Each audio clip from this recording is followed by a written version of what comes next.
I'm Emma Collins, 26 years old, and I still remember exactly how it felt to stand in that parking lot as the rain poured down, watching my father's taillights disappear into the night. His so-called lessons had always been harsh, but abandoning me in a thunderstorm was a new low. What he didn't know was that his cruelest teaching moment would lead me to an unexpected protector who would change everything. That rainy night became the turning point in my relationship with my controlling father, though not in the way he intended. Before I tell you how my unexpected bodyguard showed up that rainy day, drop a comment letting me know where you're watching from, and hit that subscribe button for more stories about finding strength in unexpected places. I grew up in Wellesley, one of the wealthiest suburbs of Boston, in a sprawling colonial house with perfectly manicured lawns and a 3-car garage. From the outside, we were the picture of upper-middle-class success. My father, Richard Collins, was a titan in the financial sector, executive vice president at one of Boston's oldest investment firms. He commanded respect in boardrooms and expected absolute obedience at home. My mother, Margaret, was beautiful, refined, and completely dominated by my father. She'd been an art history professor before they married, but gave up her career when I was born. I remember her soft voice, her gentle hands braiding my hair, and most of all, the way she would subtly intervene when my father's perfectionism became too much. "Richard, she's just a child," she would say quietly, placing a calming hand on his arm. When I was 12, Mom died suddenly from an aneurysm. The day after her funeral, I found my father in his study, perfectly composed, reviewing work documents. "Life continues, Emma," he said without looking up. "The sooner you accept that, the better." He never mentioned her again, as if 14 years of marriage could be erased by sheer willpower. Without my mother's buffering presence, my father's controlling nature intensified. Everything became a life lesson, his phrase for punishment disguised as teaching. If my room wasn't perfectly organized, he'd remove all my belongings except a mattress and one change of clothes until I learned the value of minimalism. When I missed curfew by 15 minutes at 16, he locked the doors and made me sleep in the backyard to understand the consequences of unreliability. Despite the emotional turbulence at home, I excelled academically. School became my refuge, and I poured all my energy into my studies. My hard work paid off when I received a full scholarship to Boston University for marketing and communication. I thought my father would be proud, but he merely nodded and said, "At least you won't be a financial burden." College gave me my first taste of freedom. I lived in the dorms, made friends who came from warm, supportive families, and began to understand just how abnormal my relationship with my father was. Still, I couldn't break free completely. He paid for my textbooks, my meal plan, and reminded me of these generous contributions whenever I showed signs of independence. After graduation, I landed an entry-level position at Horizon Marketing Group, a respected firm in downtown Boston. The salary wasn't impressive, but it was mine. 6 months of careful saving allowed me to put a deposit on a small but charming studio apartment in Cambridge. It was the first space that was truly mine, free from my father's inspection and criticism. My father was predictably disapproving. "That neighborhood is overpriced and impractical," he said during one of our infrequent phone calls. "You could live at home and save your money." This impulsiveness is exactly why you'll never build real wealth. What he really meant was, "You're slipping away from my control." I had been at Horizon for just over a year when I received my first promotion to junior account manager. My team took me out for celebratory drinks, and for the first time in my life, I felt proud of accomplishing something completely on my own merit. That night, I made the mistake of calling my father to share the news. "Junior account manager," he repeated, his voice flat. "Is that really something to celebrate? When I was your age, I was already managing a full department." I hung up without responding, something I'd never dared do before. My phone immediately rang again, but I turned it off and ordered another round for my friends. The next morning, I woke to 7 missed calls and a text message that simply read, "We need to discuss your behavior. Dinner. Morton's Steakhouse, Friday 7 p.m. It wasn't a request. With my father, it never was. I stared at my father's text message for a long time that morning. Morton's was his favorite restaurant, the kind of old-school steakhouse where servers wear tuxedos and the clientele consists exclusively of Boston's elite. It was also the place he took business associates he needed to impress or intimidate. I knew which category I fell into. For a brief moment, I considered not going. I was an adult with my own home, job, and life. But 26 years of conditioning doesn't disappear overnight, and the thought of deliberately defying him sent a wave of anxiety through my body that felt almost like physical pain. It's just dinner, I told myself as I raffled through my closet Friday evening. 2's maximum. I settled on a navy blue dress, conservative but not boring, professional but not trying too hard. I spent extra time on my makeup, applying it flawlessly, knowing my father would notice any imperfection. The restaurant was in the heart of the financial district, and as my Uber pulled up to the entrance, I took a deep breath to steady my nerves. The maitre d' recognized me immediately, a consequence of being Richard Collins' daughter. "Miss Collins, your father is already seated. Please, follow me." My father stood as I approached the table, a gesture of old-school etiquette rather than genuine warmth. At 52, Richard Collins remained imposing, tall, silver-haired, impeccably dressed in a tailored suit that probably cost more than my monthly rent. "Emma," he said, leaning in to kiss my cheek without actually touching it. "You're looking well. Thank you, Dad. You too." The first 20 minutes passed with surprising pleasantness. We discussed safe topics, the unusually warm spring weather, a recent exhibit at the Museum of Fine Arts, his golf game. I began to relax slightly, thinking perhaps I had overreacted to his summons. Then the server brought our main courses, and my father set down his fork with deliberate precision. "I had lunch with Howard Brennan yesterday," he said casually. "His son Matthew has just made partner at Sullivan and Cromwell, 31 and already earning 7 figures. I braced myself. Howard Brennan was one of my father's oldest friends, and Matthew had been paraded in front of me as husband material since we were teenagers. "That's great," I said neutrally. "Please give him my congratulations." "Matthew asked about you," my father continued. "He's recently divorced, no children. He remembered you fondly from the club functions." I took a sip of water. "Dad, I'm not interested in Matthew Brennan. I never was." "Don't be hasty, Emma. He's established, from a good family. You could do much worse." "I could also do much better," I replied, then quickly added, "Actually, I have some good news. I've been promoted at Horizon, junior account manager." It came with a nice raise. My father's expression didn't change. Horizon is a small firm with limited growth potential.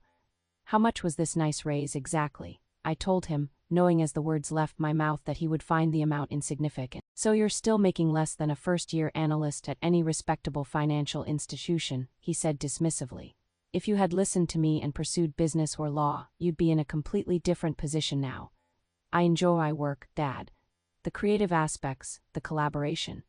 Not everything is about maximizing income." He cut his steak with surgical precision. "That's the kind of naive statement people make when they've never had to worry about money, thanks to me." The conversation deteriorated from there. He critiqued my choice of apartment overpriced, my career path limited, and even my appearance. "You're looking a bit tired around the eyes, Emma."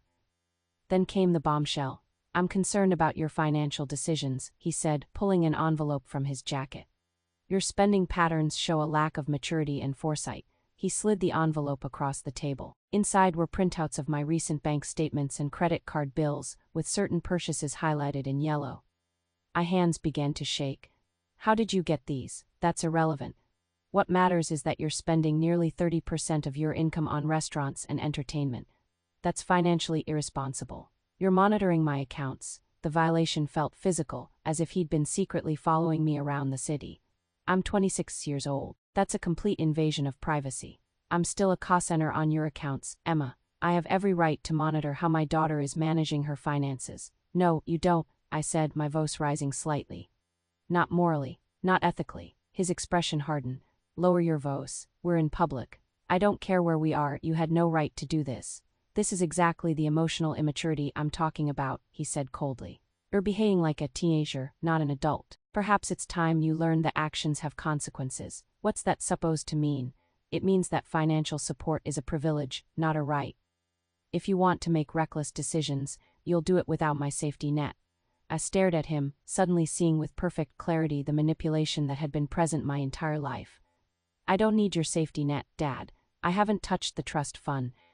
I'm paying my own rent, my own bills. I'm living within my means. For now," he said. "But what about retirement, health emergencies? You're being short-sighted, Emma. This is exactly why you need guidance." "No," I said firmly. "What I need is for you to respect my boundaries. I'm an adult. My finances are my business." His eyes narrowed slightly. "I see. Perhaps it's time for another lesson in reality, then." The server approached with dessert menus, but my father waved him away and asked for the check. Outside, thunder rumbled ominously. By the time my father paid the bill, the first heavy raindrops were beginning to fall. We exited Morton's to find the sky had turned an ominous dark gray, streets emptying as people rushed for shelter. The spring storm had arrived earlier than forecast, and with unexpected intensity. We should hurry, my father said, opening a large black umbrella. The weather report said this could develop into severe thunderstorms. We walked silently toward the parking garage where he had left his car, sharing the umbrella but maintaining as much distance as possible. Water was already beginning to pool on the sidewalks, and I was grateful I'd worn closed-toe shoes rather than sandals. I've been thinking about our conversation, I said as we walked.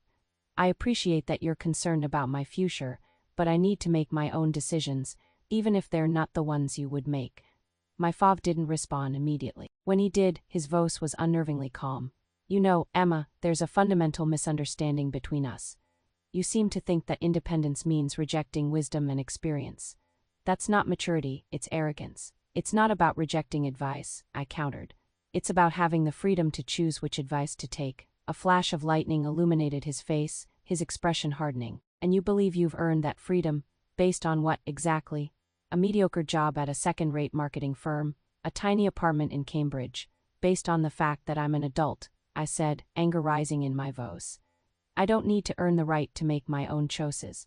Everyone has to earn their place, Emma. That's how the world works. The rain intensified, hammering against the umbrella and drowning out the sounds of the city. We had reached the parking garage entrance, but instead of continuing inside, my father stopped.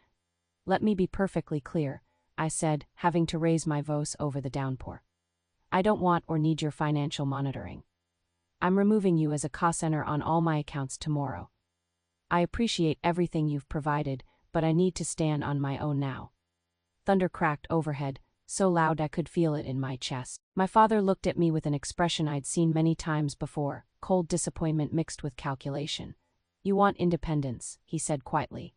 Let's see how independent you really are. In one fluid motion, he closed the umbrella, stepped into the garage, and reopened it over himself alone.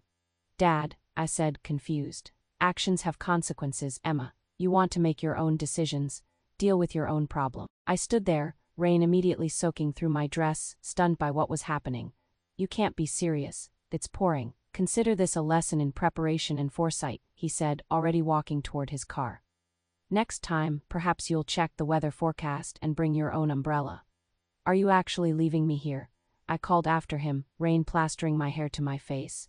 Because I want financial privacy, he turned back briefly. Call it whatever you want. I call it disrespect and ingratitude. Perhaps a walk in the rain will give you time to reconsider your attitude. I watched in disbelief as he got into his Audi, started the engine, and drove away without looking back. The garage exit was on the opposite side of the building from the entrance, so I couldn't even wait there for shelter. For a moment, I just stood there, rain pounding down on me, trying to process what had just happened. My own father had deliberately abandoned me in a thunderstorm to teach me a lesson about independence. The absurdity of it might have made me laugh if I wasn't already shivering. My thin dress was completely soaked, clinging uncomfortably to my skin. Water ran down my face, ruining the makeup I'd applied so carefully just before. I pulled out my phone to call an Uber, only to find the battery at 12%, barely enough for one call or a ride request. I opened the app quickly, but my heart sank when I saw the wait time. 35 minutes for the nearest car. The storm had created high demand, and few drivers were willing to brave the weather. The rain showed no signs of letting up. If anything, it was intensifying, water now running in sheets down the street. I looked around desperately for shelter and spotted a small awning extending from a closed shop about half a block away. I hurried toward it, splashing through puddles that soaked my shoes and feet. The awning provided minimal protection, just enough to keep the rain from hitting me directly, but water still blew in from the sides. I hugged myself, trying to generate warmth as my body began to shake from the cold. I thought about calling a friend, but most lived on the other side of the city. By the time anyone could reach me, an Uber would likely arrive. I decided to preserve my battery and wait. As I stood there, teeth chattering, I thought about all the lessons my father had taught me over the years. The time he'd thrown away my stuffed animals because I'd left them on the floor. The birthday party he'd canceled because my room wasn't clean.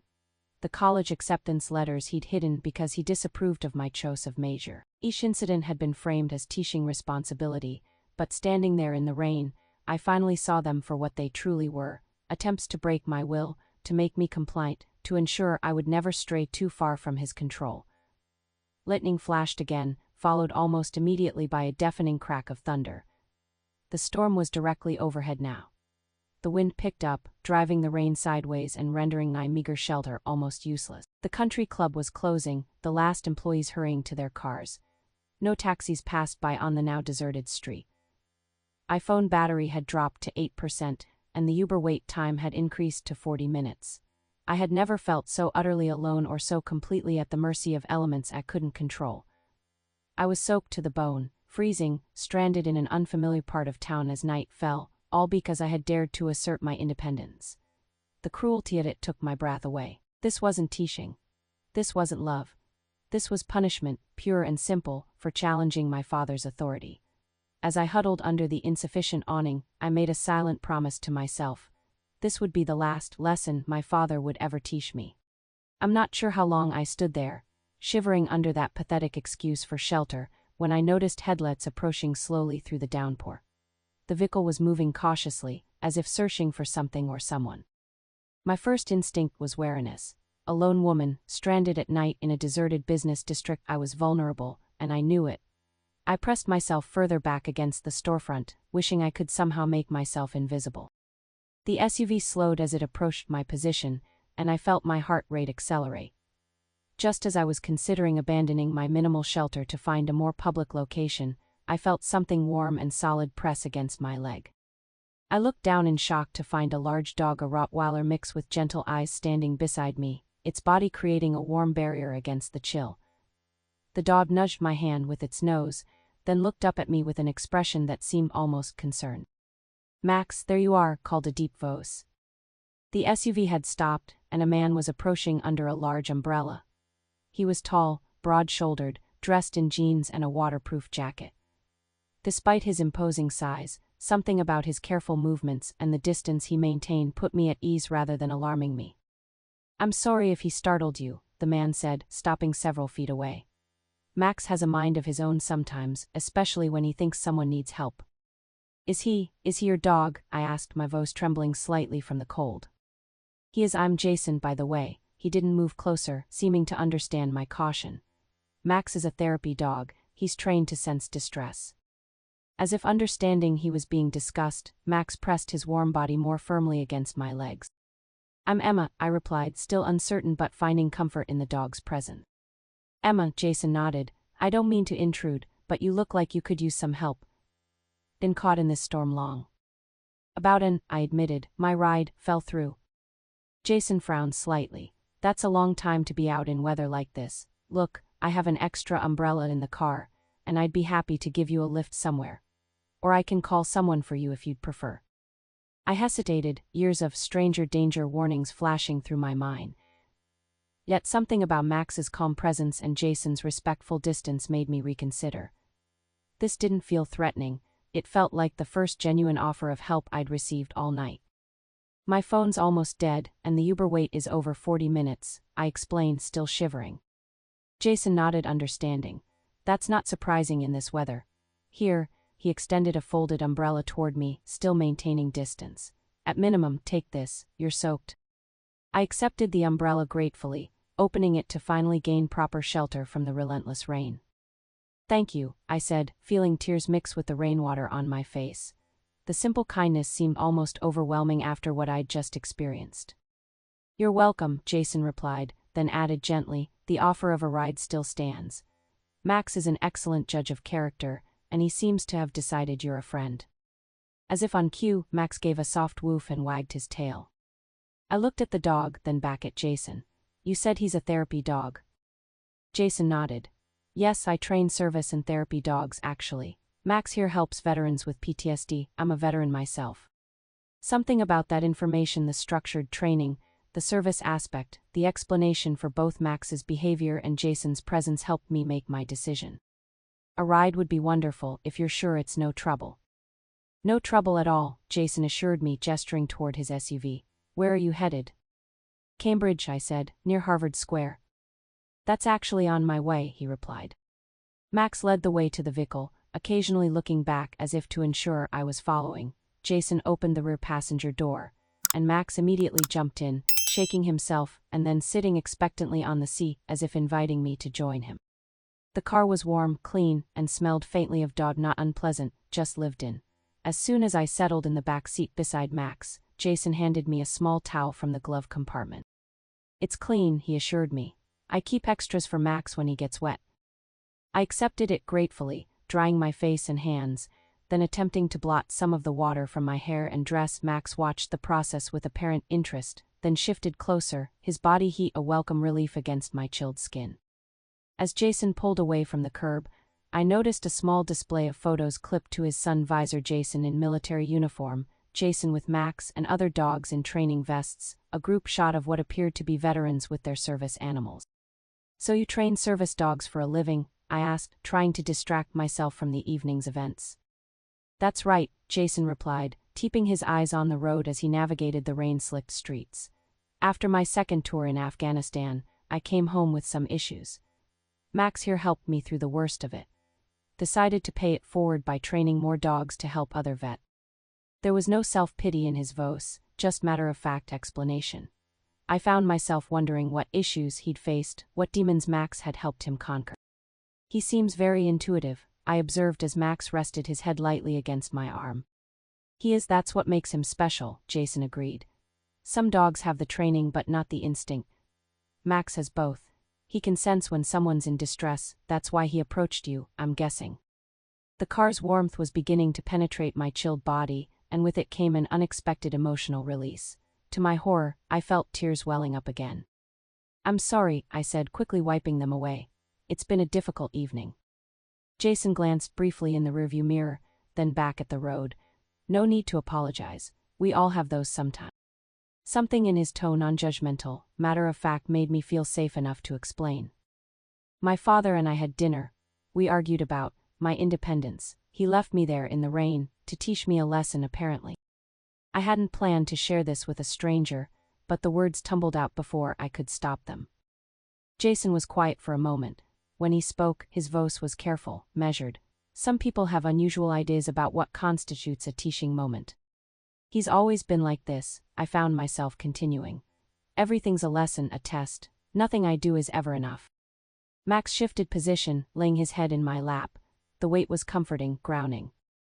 Max thinks you're doing just fine, Jason said lightly, but with an underlying sincerity that brought fresh tears to my eyes.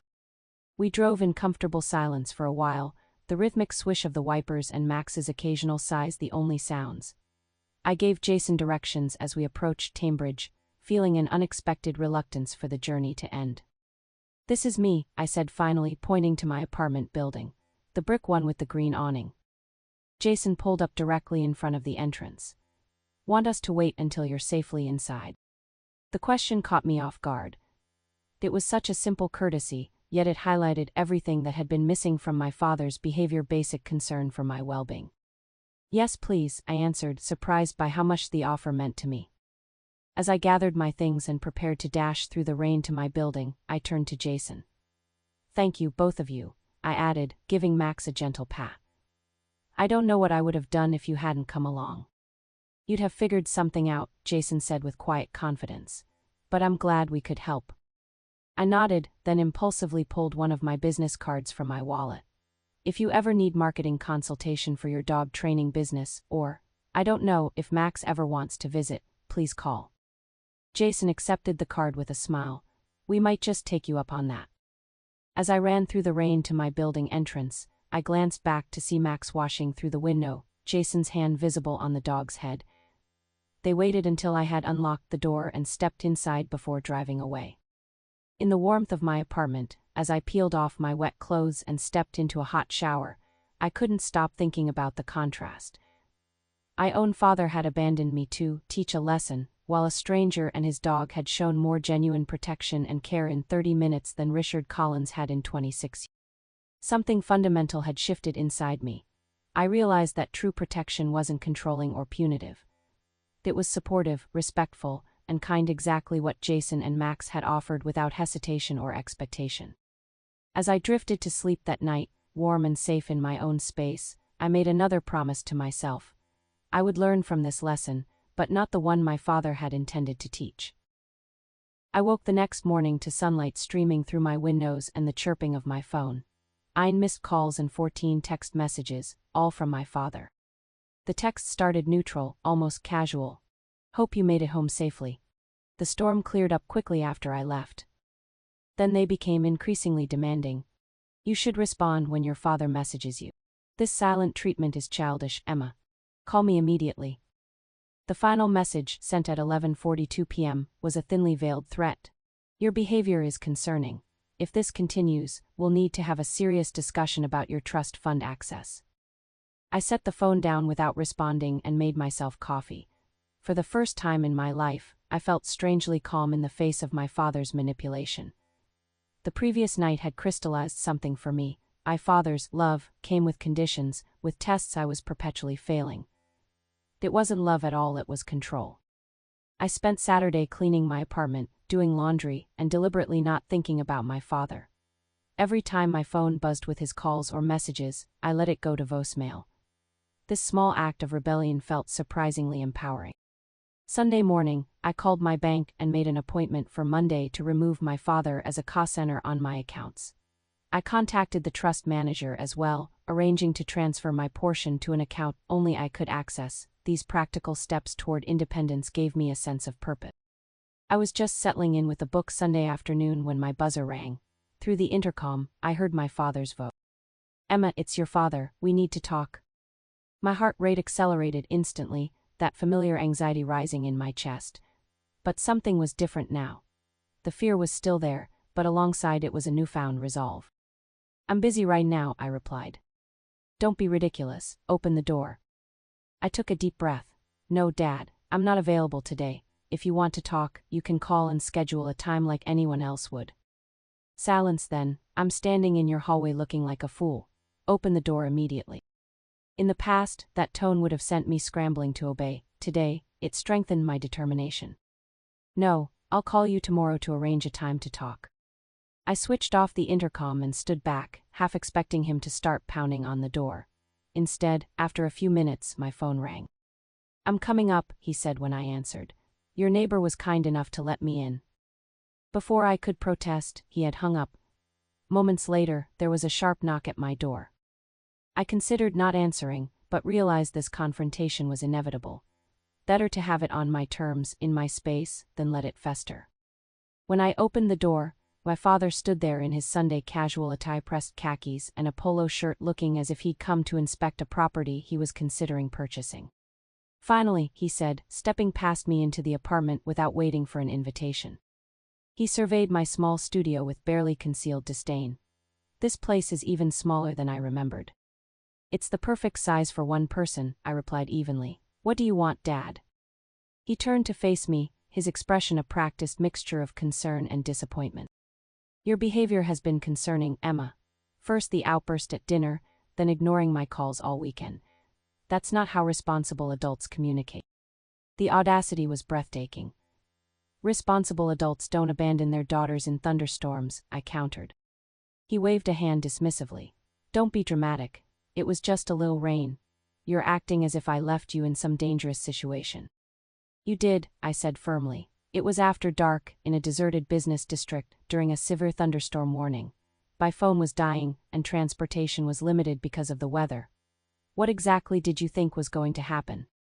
I expected you to call a car service, like any sensible person would, he replied. The point was to make you think about consequences.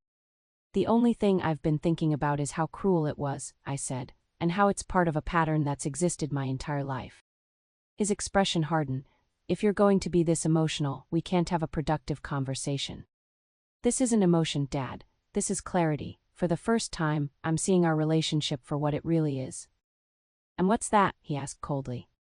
Control, manipulation, conditional love based on my compliance. He laughed without humor.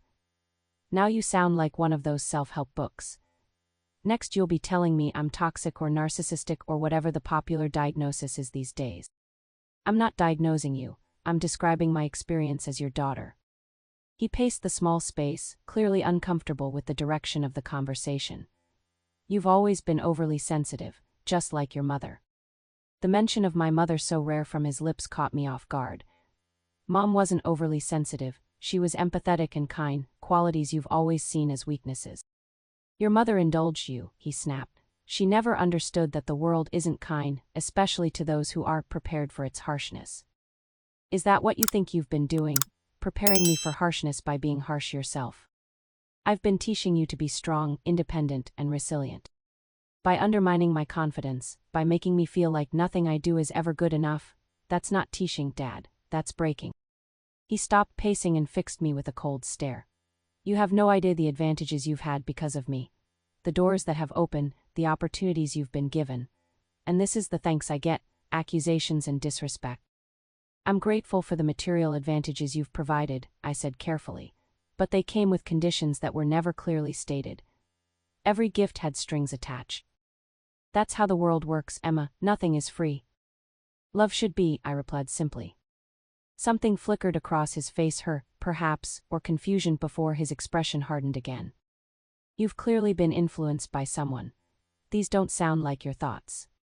They are my thoughts. I've just never had the courage to express them before.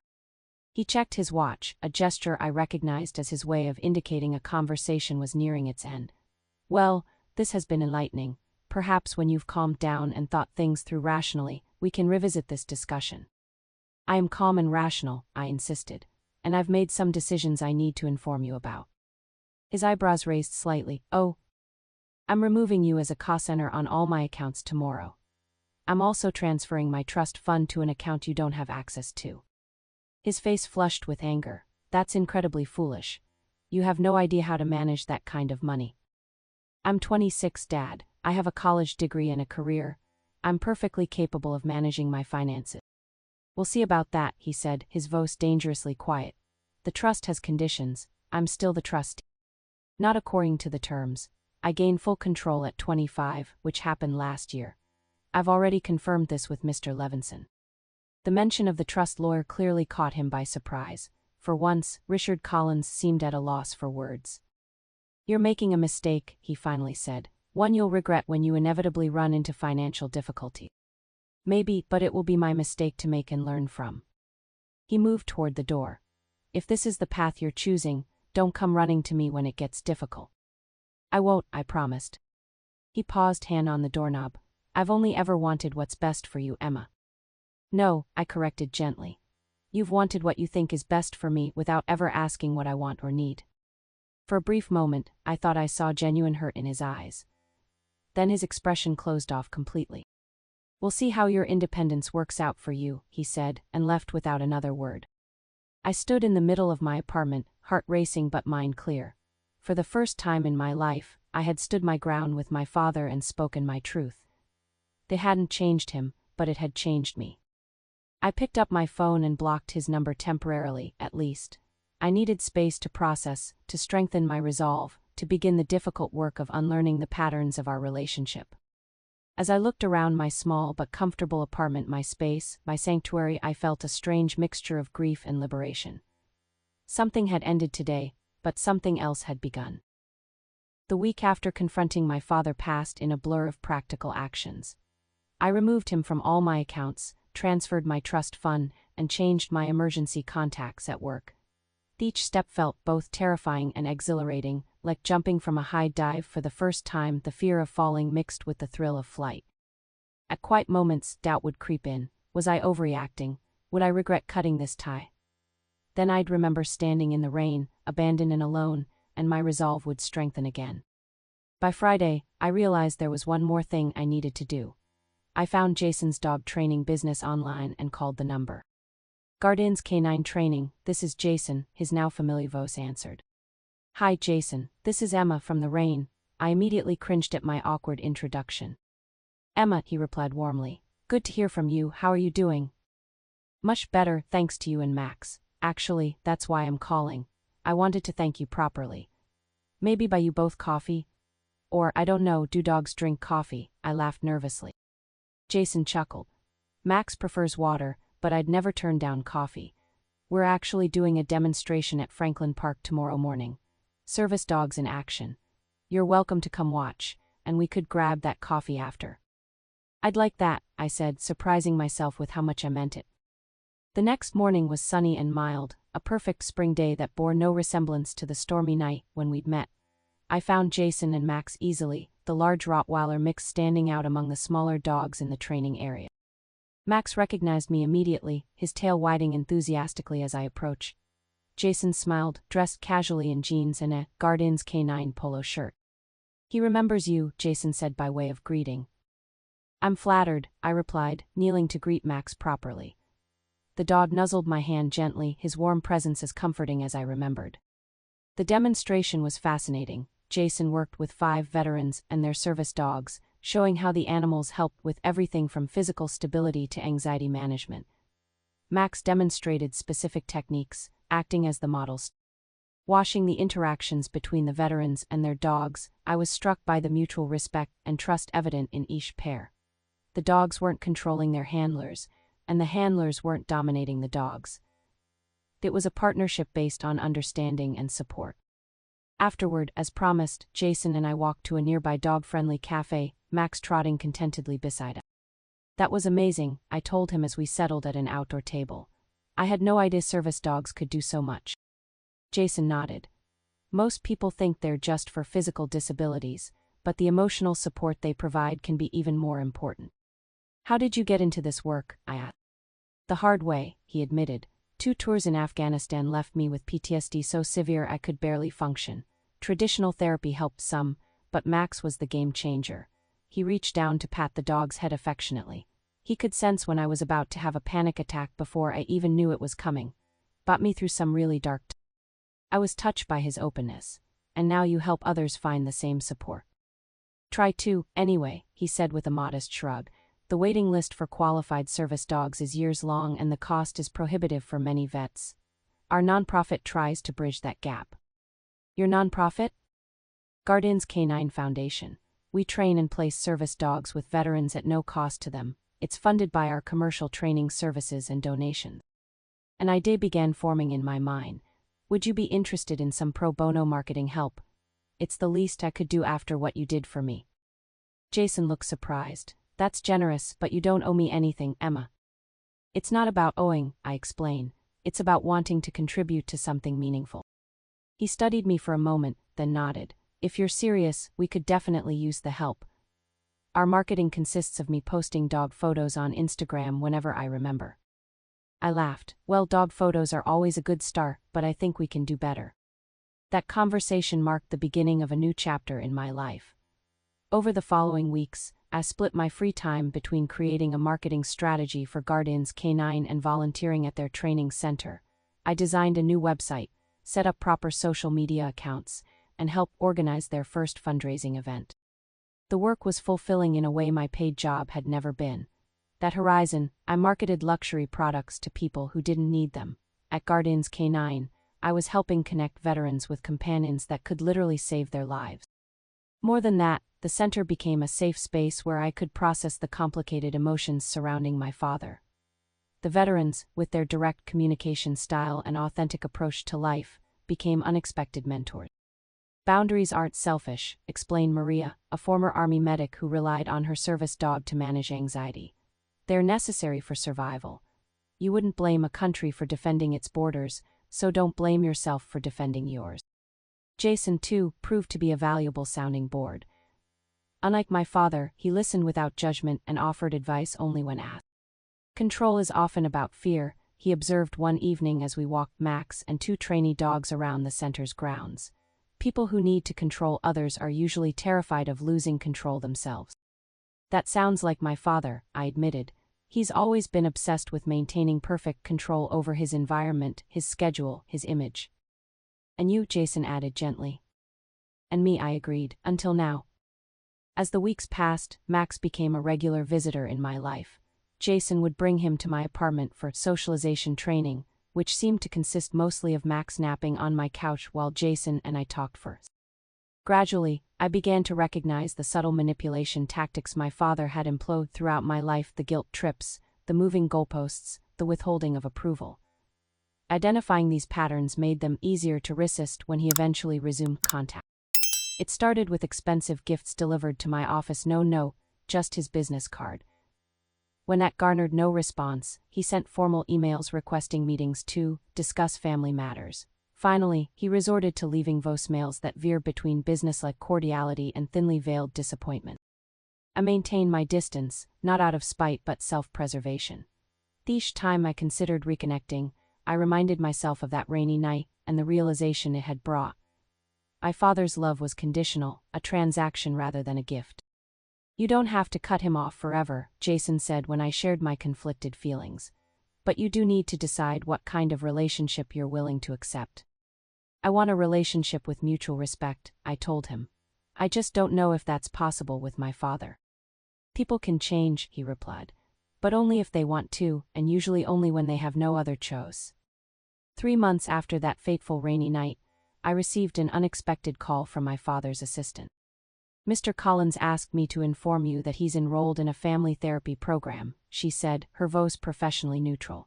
"He's wondering if you might consider attending a session with him next month." The news was so surprising that I didn't know how to respond. My father seeking therapy. It seemed out of character for a man who viewed emotional vulnerability as weakness. I discussed it with Jason that evening as we walked Max along the Charles River. "What do you think?" I asked. "Is it a genuine attempt to change or just another manipulation tactic?" Jason considered the question carefully. "It could be either. The question is whether you're strong enough in your boundaries to find out."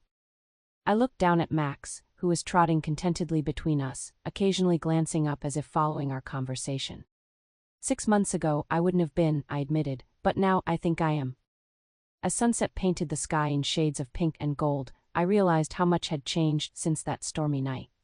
I had found my voice, established boundaries, and built connections based on mutual respect rather than obligation or.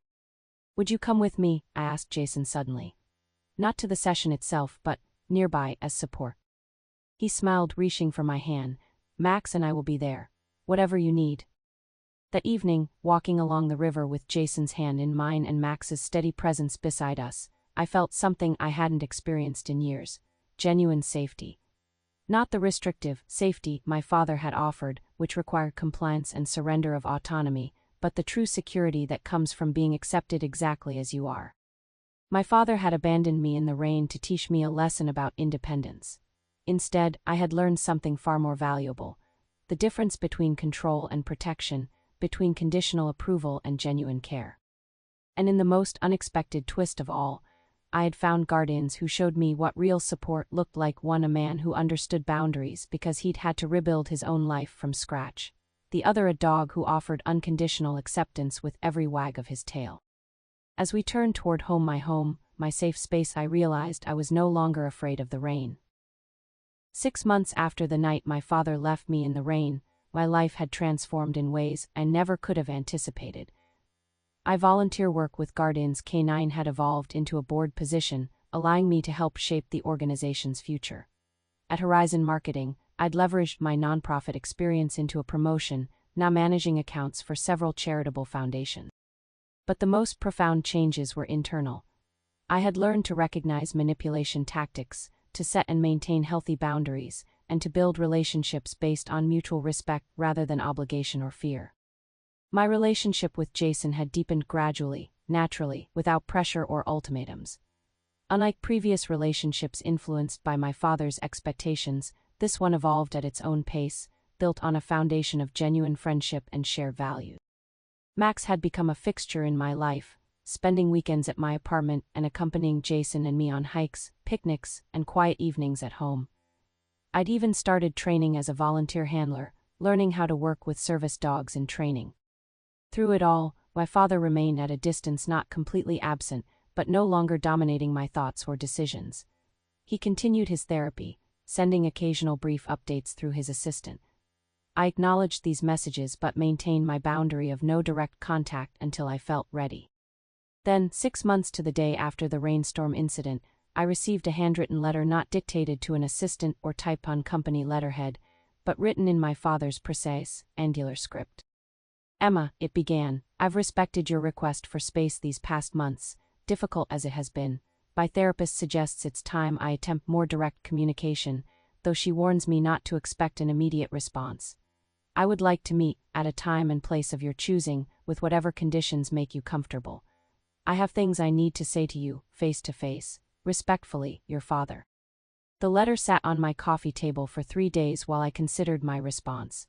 Part of me wanted to ignore it, to continue the peaceful life I'd built without his complications. But another part recognized that true healing might require closure, or at least clarity. I called Jason. He wants to meet, I explained after reading him the letter. What do you think? What do you want to do? He asked, his standard response when I sought his advice on family matters. I think I want to hear what he has to say, I admitted, but I'm scared it will be more manipulation, more attempts to regain control. That's a valid concern, Jason acknowledged. What would make you feel secure enough to take that risk? I thought about it. Meeting somewhere public, having a clear exit strategy, and knowing you and Max are nearby. We can do that, he said simply. I called my father's assistant and arranged to meet at a cafe in Cambridge the following Saturday. I specified a corner table with clear sightlines to the exits, a 2 maximum, and no discussions of financial matter. When Saturday arrived, Jason drove me to the cafe, Max sitting calmly in the back seat. We'll be at the bookstore across the street, Jason reminded me. Text if you need anything, even if it's just a reason to end the conversation. I nodded, suddenly nervous. What if this is a mistake? Then it's your mistake to make, he said, echoing my own words to my father months ago. But either way, you'll learn something from it. I kissed him quickly, gave Max a pat, and crossed the street to the cafe. My father was already there, seated at the exact table I'd requested. He stood when he saw me, a gesture of respect rather than dominance. He looked different, somehow bolder, perhaps, or simply less rigid. His usual impeccable suit had been replaced by casual slacks and a sweater. His hair, always perfectly styled, was slightly tousled by the autumn breeze. Emma, he said, his voice lacking its usual commanding tone. Thank you for coming. Dad, I replied with a nod, taking the seat opposite him. You wanted to talk? He didn't launch immediately into whatever speech he'd prepared, as I'd expected. Instead, he really looked at me in a way he hadn't in years. You look well, he said finally, healthy, happy. I am, I confirmed. He nodded, glancing down at his untouched coffee. I've been doing a lot of thinking these past months, a lot of reflecting. He seemed to struggle with the words, so unlike his usual confident declarations. My therapist has helped me see certain patterns in my behavior that I wasn't aware of before. I remained silent, waiting. I've always believed I was preparing you for the world, he continued. Teaching you to be strong, independent, resilient. I told myself that was love, wanting you to succeed, to avoid the mistakes and weaknesses I perceived in others. He paused. In your mother. The mention of my mother caught me off guard. Mom wasn't weak, I said quietly. No, he agreed, surprising me. She wasn't. She was kind and empathetic in ways I never understood. Ways I felt threatened by, if I'm being honest. This admission, this vulnerability from a man who had always equated vulnerability with failure, was so unexpected that I didn't know how to respond. After she died, he continued, I was lost. I didn't know how to be both mother and father to you. So I doubled down on the only parenting approach I knew: discipline, high expectations, tough love. He met my eyes. Except it wasn't love, was it? It was control. I swallowed hard. Yes. He nodded, accepting this truth without defensiveness. The night of the storm, when I drove away and left you there, I told myself I was teaching you an important lesson. But really, I was punishing you for challenging my authority. For becoming your own person instead of an extension of me. The cafe bustled around us, other patrons chatting and laughing, oblivious to the weight of the conversation happening at our corner table. I'm not asking for forgiveness, my father said after a moment. I'm not even asking for another chance, necessarily. I just wanted you to know that I see it now: the harm I've caused, the trust I've broken, the relationship I've damaged, perhaps beyond repair. I studied him, looking for signs of the manipulation I'd grown so adept at recognizing. But all I saw was a man confronting painful truths about himself, however imperfect. Why now? I asked. What changed? He considered the question carefully. Losing you, he said simply. Having you walk away was illuminating. For the first time in my life, I couldn't control the outcome. I couldn't intimidate, or manipulate my way to what I wanted.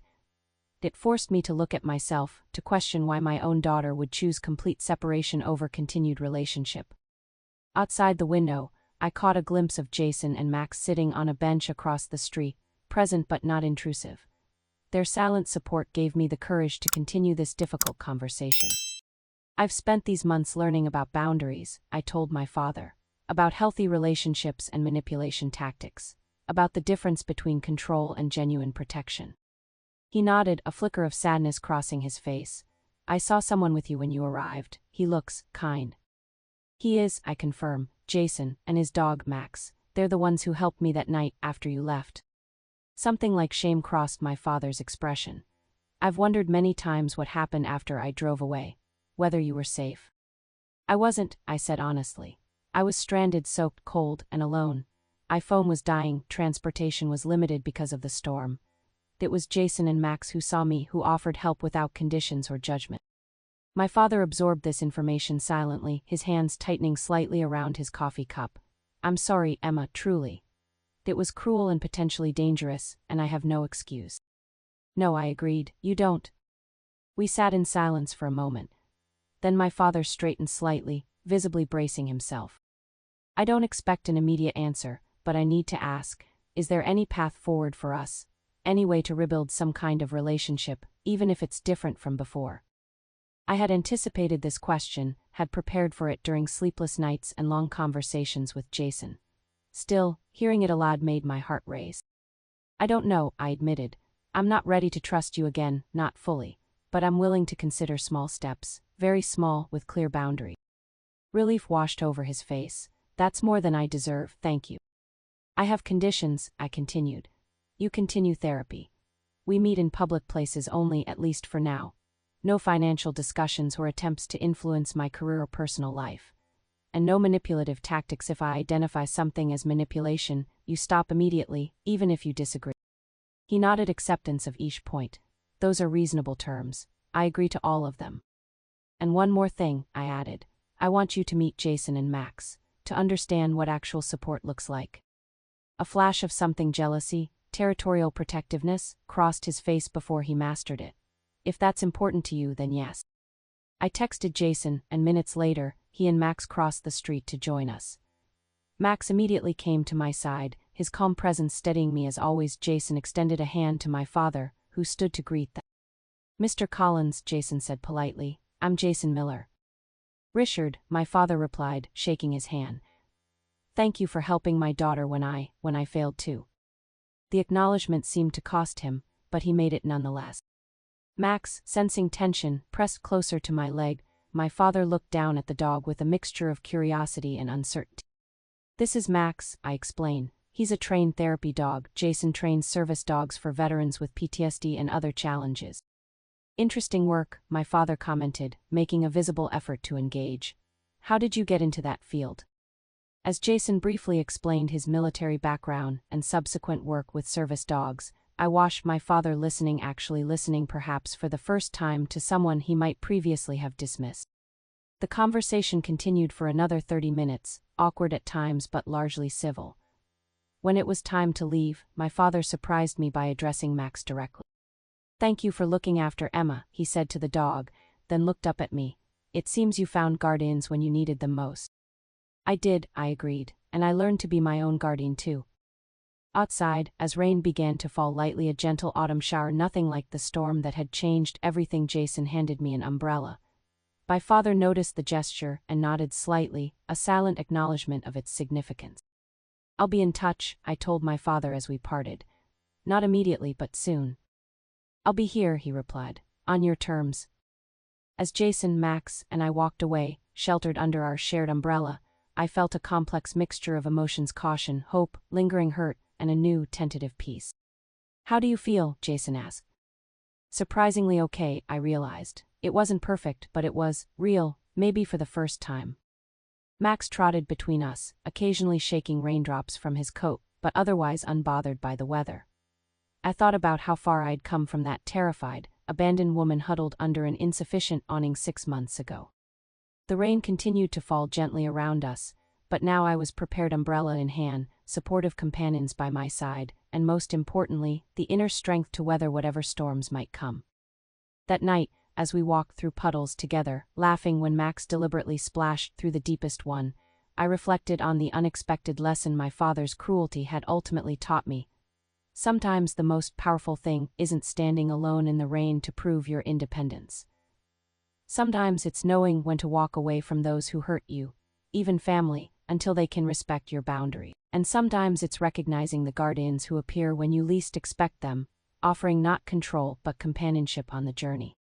My father had left me in the rain to teach me a lesson, and I had indeed learned one, just not the one he intended. I had learned that true strength comes not from emotional isolation but from authentic connection. That vulnerability isn't weakness but courage, and that sometimes the family we choose proves more nurturing than the family we're born into. As we reached home, our home now, since Jason and Max had moved in the previous month, I turned to look at them both, overwhelmed with gratitude for the unexpected gifts that had come from what had seemed like my lowest moment. "You know what I've been thinking about," I said as we shook off our raincoats in the entryway. "What's that?" Jason asked, hanging up Max's leash. "How sometimes the worst moments can lead to the best changes, if we're brave enough to learn from them instead of being broken by them." Jason smiled, pulling me close. "That's what resilience really is, not avoiding the storm, but learning to dance in the rain." Max, sensing the emotional moment, pressed against our legs, creating a circle of warmth and connection that no storm could penetrate. Have you ever had a moment that seemed terrible at the time, but led to unexpected positive changes in your life? Drop a comment below sharing your story. I'd love to hear how you found strength in difficult circumstances. And if this story resonated with you, please hit that subscribe button for more insights about setting boundaries, finding your voice, and creating the family you deserve. Thank you for listening, and remember, sometimes our greatest teachers come in unexpected forms, even a rainstorm and a compassionate dog named Max.